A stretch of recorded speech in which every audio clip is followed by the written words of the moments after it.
We are in a time of important, pronounced change. And with that, that means we're holding a lot. We're holding a lot of emotions and chaos and fear.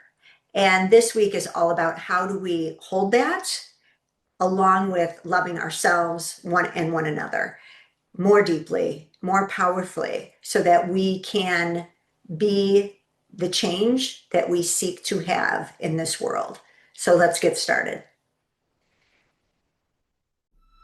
Welcome to the I'm Perfectly Divine podcast, a place for the strong, sensitive spiritual seeker to recognize the perfection of your human journey as a pathway to remembering your and spiritual worlds through proven and grounded frameworks that support you to live in the wholeness you already are.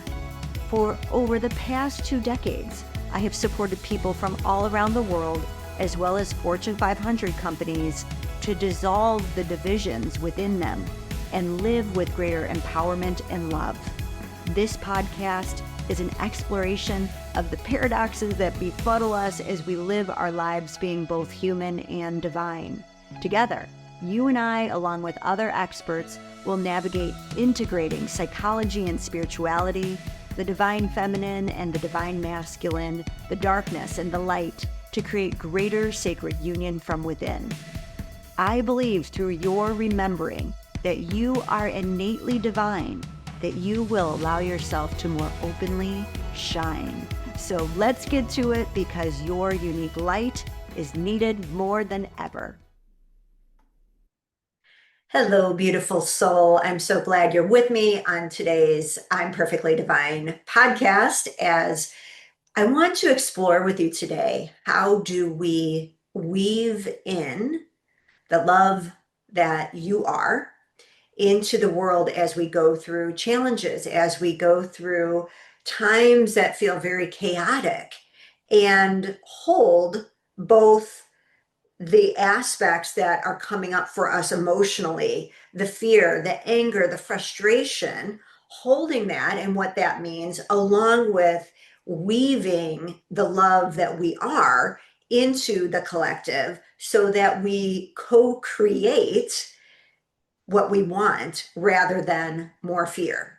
And this is so important because we've talked about spiritual bypassing, and we can just go way into let's just co-create the goodness. But when we really understand what manifestation is, it's really about being in our reality and being in our humanity and utilizing our emotions to guide us to understand what is not working for us, but not getting caught in the ego stories along with those emotions, and then rising into the space of our higher minds so that we can facilitate change from an energetic standpoint, which is not BS. So just because we can't see it, the energy that we are imprinting into the collective doesn't mean that it's nothing. It doesn't mean that it's not there. This is the subtle bodies of energy that just because we can't see doesn't mean that they're not making a difference. And so typically we've either gone in one direction where we're just wanting to work with these subtle energies and forgo our humanity, or we get so into our humanity that we forget how to work with our divinity. And this really is a time where we are being called to hold both and I think it's going to be so beautiful for us, because the call that came forward is to really understand the love that you are, and from that, the power that you are, and how to bring forward that love more in one another. And I think this is such a beautiful time because, as you know, this week is Valentine's and weekend up ahead. And so we're thinking about perhaps love more, but this love is really about the maiden self, the innocence within us all. And to get back to that place of innocence is being able to recognize when the tyrant king, which is our ego, has taken over within ourselves or within a relationship or within our society and culture as a whole. And so, as always, when we think of inner alchemy, it always starts within ourselves. And the place that we have the greatest impact is when we are able to integrate the spiritual with our humanity and bring forward that greater love. So I'm thinking about this because I know so many have been holding big feelings and not really knowing what to do with these feelings. And we're also seeing the coming forward of people really being called out on actions where they weren't in alignment, and how we can hold that and demand better. Our feelings are angry and rage at some of these things that we've seen, for instance, in the Epstein files, and how that emotion is guiding us to demand better from one another, and yet holding the collective of how we, in that instance, see the good in men, that we're not splitting off and categorizing men in a certain way, that we've seen this aspect come forward through Epstein, and how we can really hold how we truly feel and experience the good men in our lives. And that has certainly been the case that I have experienced. And I want us to, and I'm going to invite us to really lean into that, as well as the case for good women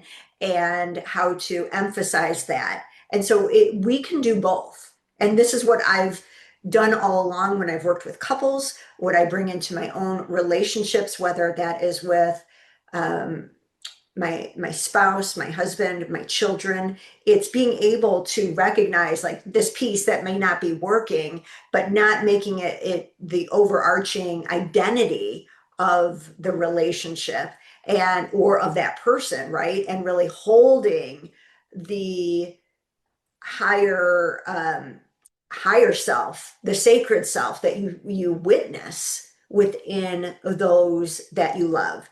And again, we want to first of all be able to do that for ourselves. We want to get beyond our own ego to be able to, or what do I even want to say about getting beyond our own ego? I want to say that it's being able to just recognize how the ego is trying to control us out of fear. And so when we recognize that, we can see how it may happen in some of our relationships, and certainly how it's happened in our society.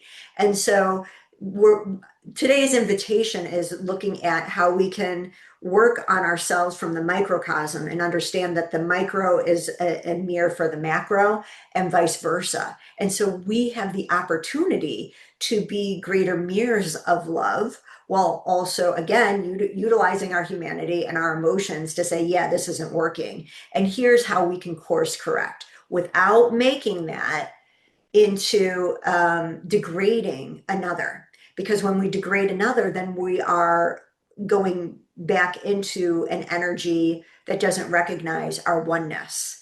And so what we're seeing is the ways that fear has played out, and we are being given this opportunity to change that.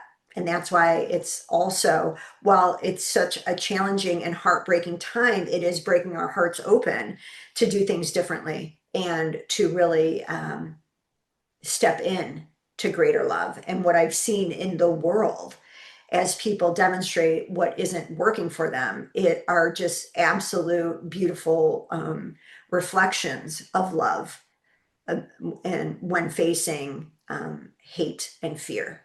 So, how do we want to do this? Well, first of all, it's helping us to look at that we have the opportunity with fear of how we want to recognize what needs addressed, and how also to stand in the energy of what we are going to co-create differently from love. And so we're not going to get lost in the fear, because that's what fear wants us to do. And so this is where our emotions are our allies to inform us, but they empower us of how we're going to take human actions to change the outcomes that we want to change. And the love within us, and that is connected to the higher mind, is guiding us to expand what is possible in this world. And it's possible because of the love that you are. It's possible because the love that you are is saying that it wants more. And the more that you can tap into that, the more you can be that mirror for everyone around you. And that's what has been so beautiful about the aspect of social media, is that it is mirroring that we want more, that our love is guiding us to more. And in that sense, it's so beautiful that with that energy, we can together stand in what we want to co-create and how we expect that to look different than the ways that fear has and hate has gotten a hold of our egos to convince us that that is the way to remain safe. And so I choose my words very carefully here because, as I shared in another previous podcast, I don't want us making it an us versus them, because that duality is false. We want to be able to recognize the own ways that our egos have participated in the same dance. And if we can't, that's when we want to be worried, because then our ego is not allowing us to see any of what has any ways the ego has taken control over us. And then that's when we want to worry about our ego, right? When our egos tell us that we're above that. And so we always want to be able to walk the way of love by also recognizing how easily the ego can come in to manipulate us, and especially out of our own fears around safety. And so this is what we are seeing in the world, and it's an opportunity to, rather than focus on that, to change our perspective, that we, and again, utilize the fear for what it's telling us, and then engage back into the alignment with the love that we are and the love that we are here to create at this time. And so Marianne Williamson shared this as that a miracle is a shift in perspective from fear to love. And that is our opportunity as we are learning to bring feeling intelligence into all that we are experiencing. And so, as you can probably hear in feeling intelligence, it's the discernment of our mind with our feeling hearts to guide us and to help us change our perspective so that we can bring heaven on earth. And that's not going to come from an us versus them, right? And so then we are called to hold this chaos that's happening, along with how can we celebrate the good within yourself, within one another, within society. And I feel like that's been the weaving that has been happening, where there truly are these heartbreaking difficulties that we're holding. And at the same time, it's like these waves of love come forward that are there to help us see the beauty in one another and to really feel that more deeply. And one of these examples was that I was in meditation and I was called to really bringing in this sense of love for myself. And instantaneously, as I brought in this love to myself, it went out to everyone. And it reverberated out into the world by being able to recognize the beauty in people, and the people that are out there day in and day out that are taking care of the people that we love, and we have no idea that they're doing it. It's just people being good. And they want to be good because that's how their heart is guiding them to show up. And so they do something that makes the lives of our spouse, our children, our friend, some anyone that we care about, makes their lives a little bit easier. And that is the love that is simultaneously happening in this world. And it's happening within you, and you may not even recognize it. It's always the little things, right? That like are big. And you may think it's second nature to you, but it's doing something that touches the heart of another, or again, makes their life a little bit easier. And then that has an impact on how that person shows up. And so this is what came through, is that the love of people, and how this is showing up more and more often. And it takes our change in perspective, though, to remember this rather than get caught up in fear. And so this is why I always end the podcast saying there's nothing to fix, just to remember, because it's not about fixing that, about being broken, because that too has a fear slant. It's just remembering. And when we remember the wholeness that we came from and the wholeness that we are, then it shifts our perspective, and miracles can happen. And miracles can happen in how we show up for one another. And so the goodness that is happening, it's not just touching people that I care about, that you care about. I mean, this is having an impact on the collective, right? And so we are being called to tune into that. And because it's having an impact on the consciousness of our world, and really emphasizing, like turning the dial up towards that, because that matters more than we realize right now, because we are at this threshold of, are we going to fight fear with fear, or are we going to hold what we're not going to tolerate, along from a place of love that's guiding us to the more, to see the expansiveness that is available to all of us. And that's what I think is so powerful.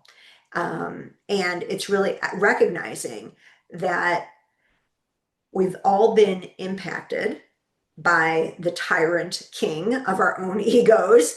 And the tyrant king can come into our relationships, and we've all had that happen, where we've made ourselves more right than another, put another one down, and where we see the tyrant king that uses disinformation and deceit in order to reach one's own goals.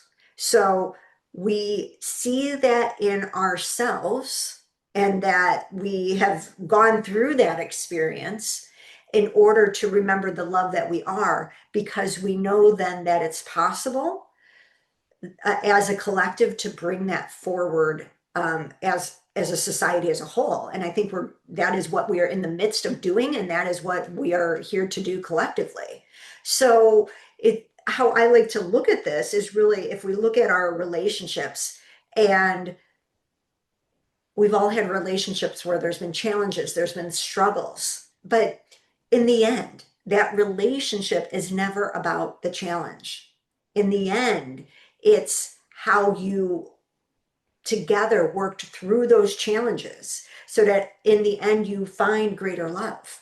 And sometimes, depending on who you are in a relationship with, that other person may not be where you are at to find greater love, but something transpires within you, something clicks within you, that leads you from that challenge to greater love. And that's why people can go through divorce, or something bad happening in a friendship, to being grateful for how that was an awakening. And so that's what all this is an opportunity for us to awaken to more of our truth, love, and power. And this is where we as a collective can allow experiences that have been about fear and hate, and to recognize the importance of standing up in our part and how love is guiding us and also challenging us to awaken more within ourselves to what truly matters. I mean, that is what I think is such a powerful um, energy that's coming through, because we're in a society that has prioritized power, um, the physical material gain, and as humans, we need certain material things to take care of ourselves, right? But what we're seeing is, when did it get imbalanced? And we're seeing that imbalance play out in unhealthy ways. It's been playing out in unhealthy ways. And the difference is now is that people are really awakening to that doesn't really matter. Like there's a um, an importance of having our needs met, but the way we have um, really idolized money and I don't know, followers and being famous, or um, you know, having certain job titles or whatever it is, that all of that is just not taking on the importance that we once gave to it. And to really recognize how huge that is, because that is what has been modeled throughout history. And when we look at when there has been splits and chaos in the world, and a lot of it has been with religious wars, and when religious leaders who have been men who prioritized the material, the wealth over love, and how that has had its trickle down effect into our world. I mean, this was the whole, this is what happened with the church when popes were utilizing their powers to take over people's properties, call them heretics, and take over um, their money, those material possessions in order to gain more power. And so this has been reflected in our society. It was what Calvinism was all about, that you work hard and you really prioritize these material gains over love. And so it's interesting that a religion that is about Jesus and where took this slant, right? Because of wanting security based on the ego.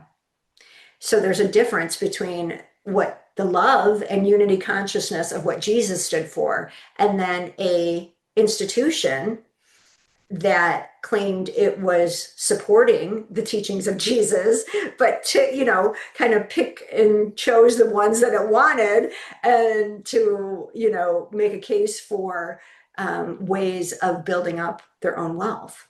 And then seeing how that has impacted us. And now we are saying, you know what? That doesn't really matter.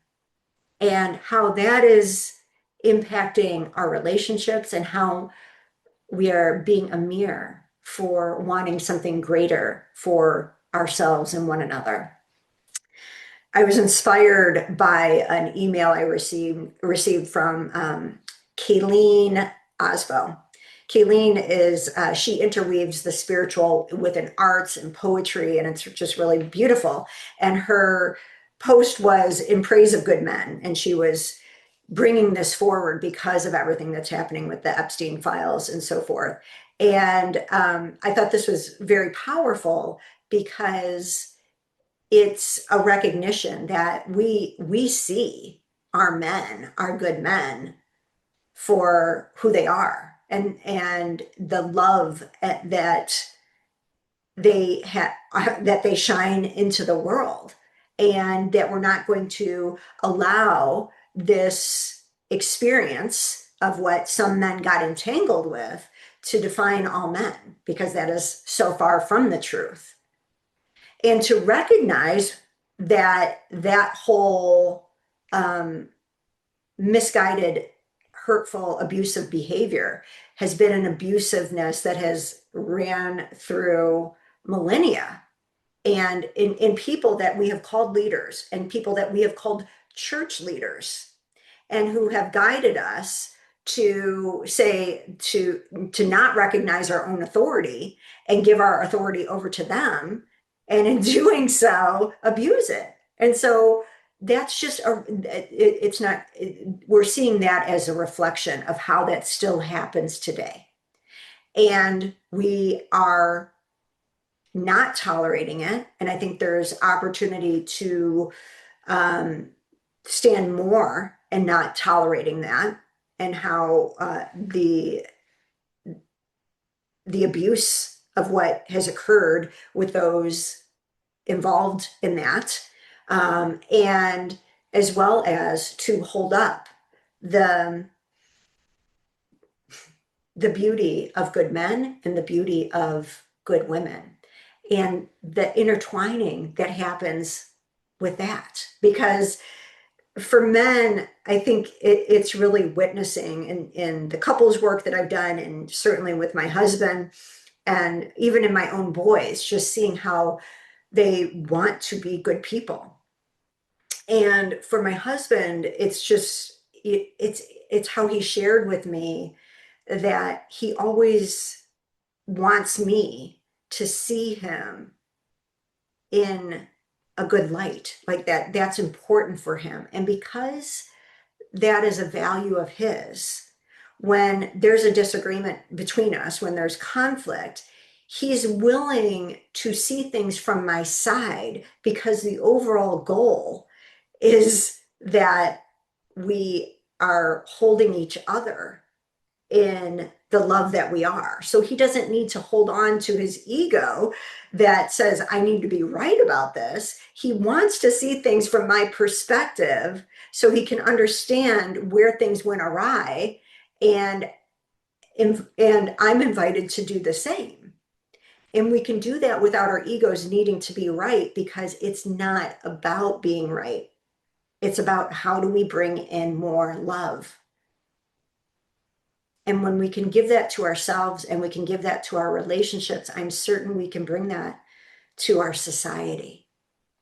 And again, back to, like, it's the small things that matter. It's the small things that show that we care. Um,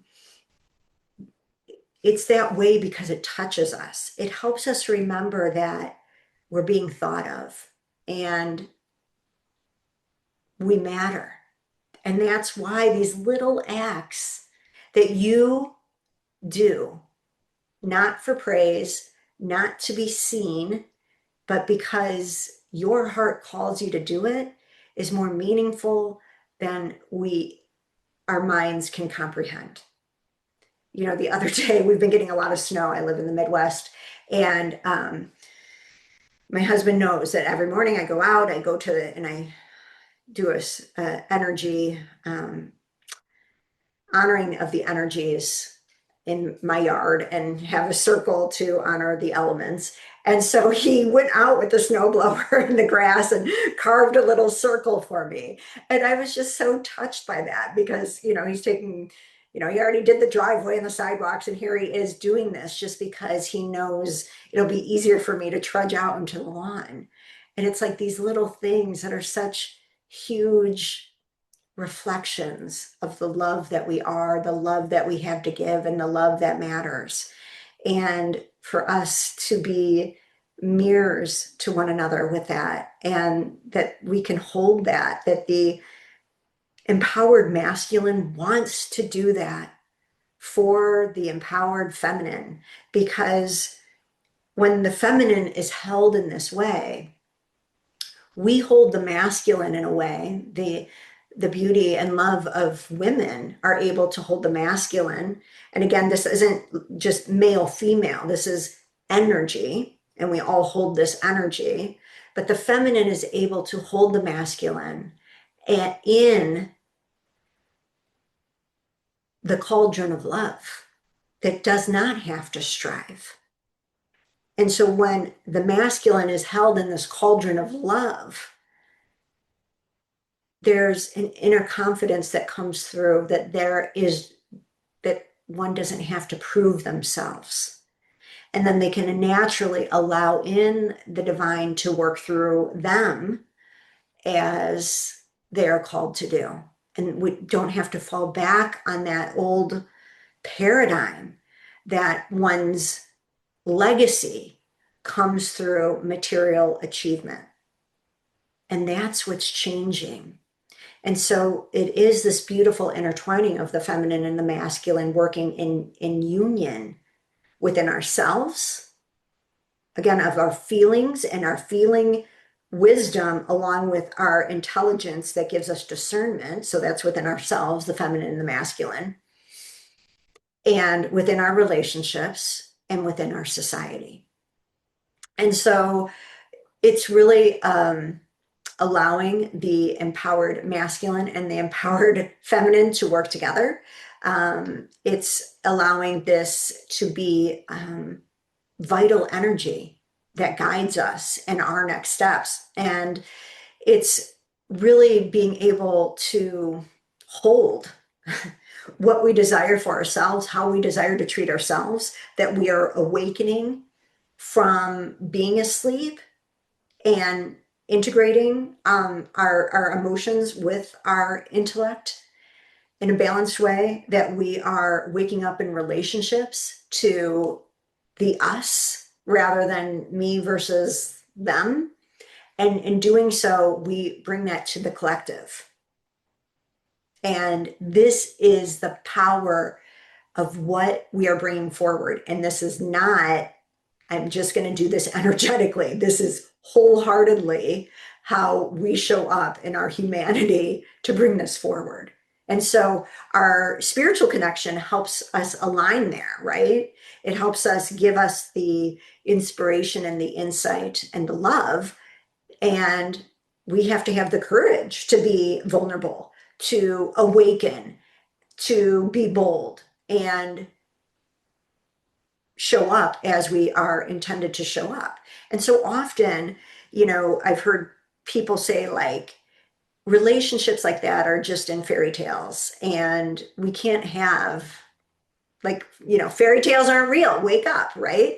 And so it creates this mentality, this belief that relationships are meant to be hard. And the more we believe that, the more we are going to create that.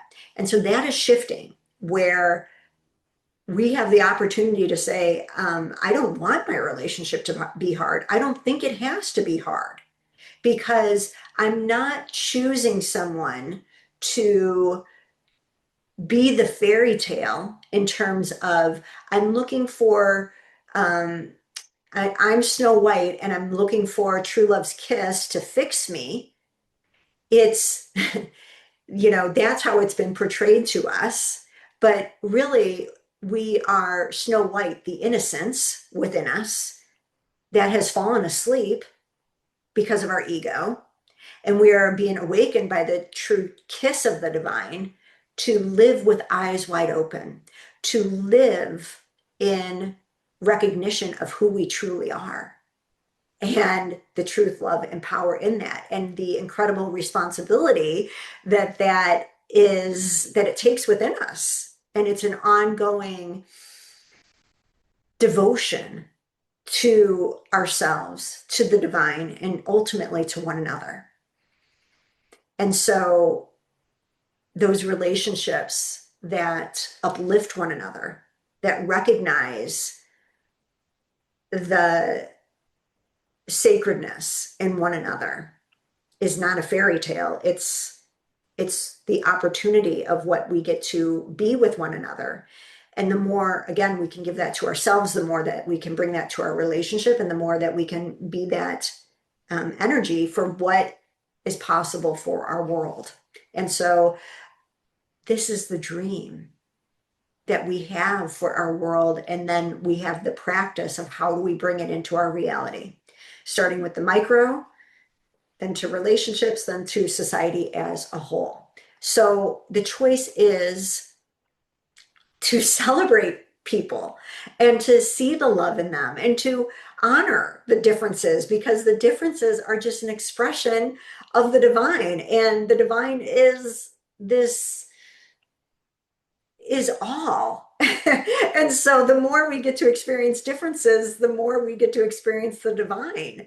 So it's so interesting to me because, there was so much controversy about Bad Bunny playing at the Super Bowl. And then there were people like upset that he did his whole entertainment in Spanish. And I'm like, haven't you ever been to an opera? Like an opera is always done in Italian because that is the heart and soul of an opera. And so, Bad Bunny was just like in his element and his culture and his language to entertain how his heart was guided to. And it's just so interesting that people want to get upset about that. And that's what Marianne Williamson meant. Like a miracle is a change in perspective from fear to love.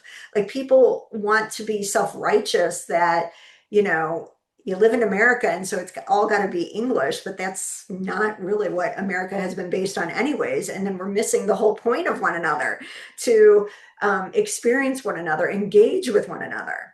And so it's, that outrage, of course, is not about whether someone sings in Spanish or not. It's the old habit of self-righteousness that each of us have fallen into its trap at one time or another. And again, I'm going to invite us to hold that because then we don't make ourselves separate and better than others, that we are able to see how all of our egos work the same. And by being able to recognize that, we can hold that that we're able to change. We're able to change from that. We're able to remember the love that we are. So we're at a threshold, but I have so much confidence in what I've seen in people. And I invite you to hold the both and of our humanity and our divinity, to take a stand for what is not sitting right, but not to get lost in those emotions where they spiral you to a place of hopelessness, because your divine self has a more possible picture of where humanity is leading us to. And it's leading us to greater love. It's leading us to integrate the divine with our human selves. And it takes this heartbreak that is guiding us to say no more, that will also guide us to greater union within ourselves and with one another. So until next time, know that there is nothing to fix, just to remember. Remember the love that you are and allow that to channel through you in a way that creates miracles. I'll see you next week. I am so honored you have joined me today. If you enjoyed the I'm Perfectly Divine podcast, subscribe so you don't miss any of our power-filled episodes. Also, if you know another who is strong, sensitive, and spiritual, and wants to dive deeper into emotions and ancient wisdom so they too can create profound peace and fulfillment from within, please share this podcast. Thank you again for joining me, and I look forward to reconnecting with you soon.